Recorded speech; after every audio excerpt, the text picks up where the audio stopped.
For Telesur, I'm Cody Weddle in Caracas, Venezuela. We start in Brazil, which is readying itself for the final round of presidential elections scheduled for this Sunday.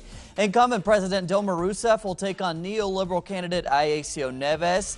While most polls have shown the race extremely close, a new poll released Monday shows Rousseff pulling ahead of her right-wing rival by 4 points. The survey also suggests Rousseff will garner over 50% of the vote.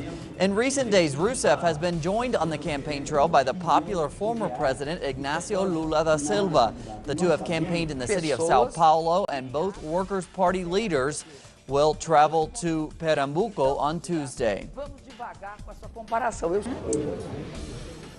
Our correspondent Stephanie Kennedy is in Brazil covering the latest developments of what has been a roller coaster campaign in Brazil. From Caracas, Stephanie, good afternoon. Good day. Well, I'd like to take this report as an opportunity to talk about a letter signed by over 2,000 prominent politicians, leaders of social movements and artists, published in the Inverta magazine. A letter that denounces attempts of destabilization of the Rousseff government on behalf of right-wing groups here in Brazil. Now, they examine three spheres. They look at the media, the economy and the judiciary. With regards to the media, they denounce how most daily newspapers and television channels wage a constant campaign against Dilma Rousseff, omitting from their publications the cases of corruption that were present under Aécio Neves during his time as governor of the Minas Gerais state. With regards to the economy, they look at the stock market. Now, as soon as Dilma starts to lead in the polls, shares of major companies, both national and international, drop dramatically.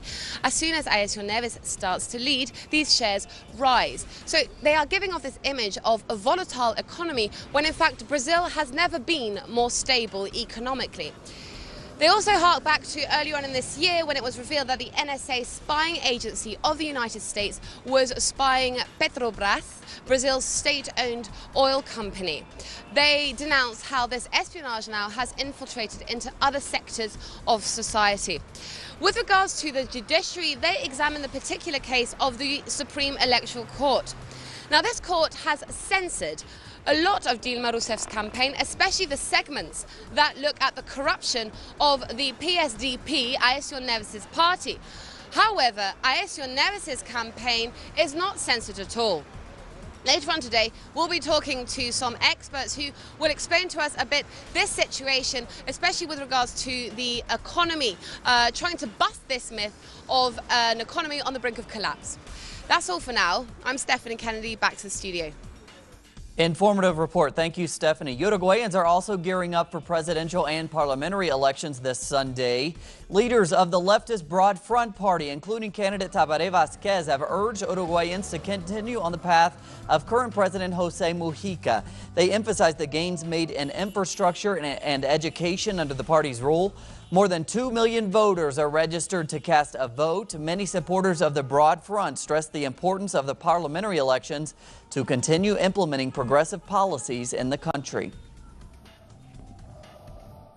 I think that it's important, above all in governments that are carrying out important changes.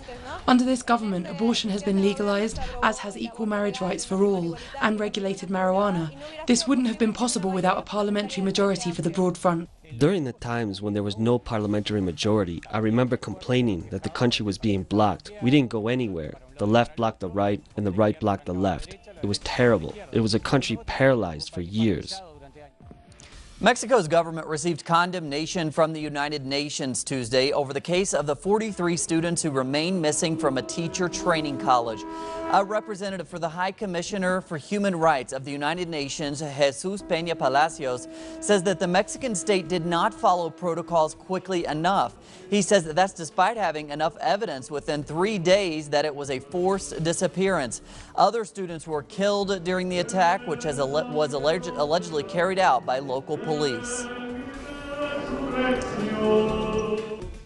Yesterday, Bolivians celebrated the founding anniversary of its capital city, La Paz. For how the city has developed, we go to our correspondent, David Doherty. The administrative capital of Bolivia, La Paz, celebrated its 466th anniversary on October 20th. Assembly people from the La Paz department gathered in the Bolivian Congress to commemorate individuals and institutions that have contributed to the department's growth, including President Evo Morales, who was in Cuba attending an ALBA conference. You can see there are now so many new public works over the past 9 years. 10 years ago, we didn't have any of these kinds of projects. So today, as La Paz residents, we feel proud. We are happy about these works that have been initiated by our President Evo Morales.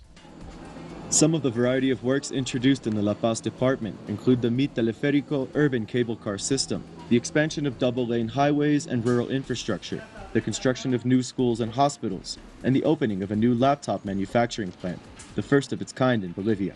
This form of social, economic, and productive development is very important to highlight in Bolivia, especially in this department that previously was not considered very important, perhaps because of the high altitude climate.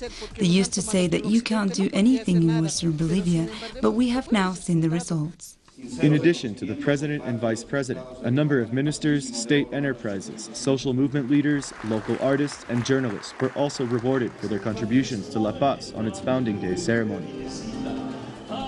Reporting from La Paz, Bolivia, David Doherty, Telesur. And thanks to David, we turn now to the Islamic State group, whose attempts to take over huge sections of the Middle East continue. Amateur footage released by the group Tuesday is thought to show the militants finding a U.S. weapons drop intended for the people in the besieged Syrian border town of Kobani, trying to fight off the Islamic State group. The video shows that the help may have fallen into the wrong hands. Meanwhile, the militants advanced on the Iraqi town of Karatapa, north of Baghdad, over the past 24 hours, causing residents to flee. Residents there say there was no resistance to the deadly takeover and that there was no army or police presence.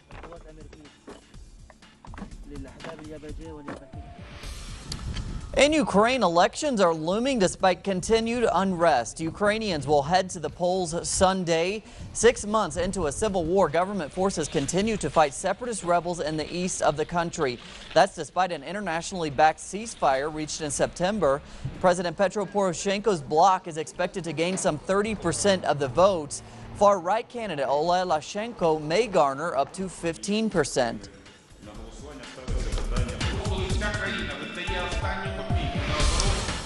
And we go now to Hong Kong, where government officials and student leaders are holding talks following 23 days of protests that called for free elections in 2017. Recently, news surfaced that the protests received foreign help.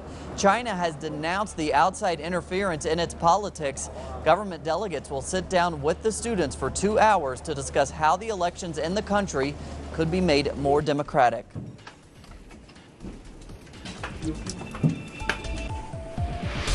Plenty more on those stories and others at our website, telesurtv.net/English. For Telesur English, I'm Cody Weddle. Have a great day.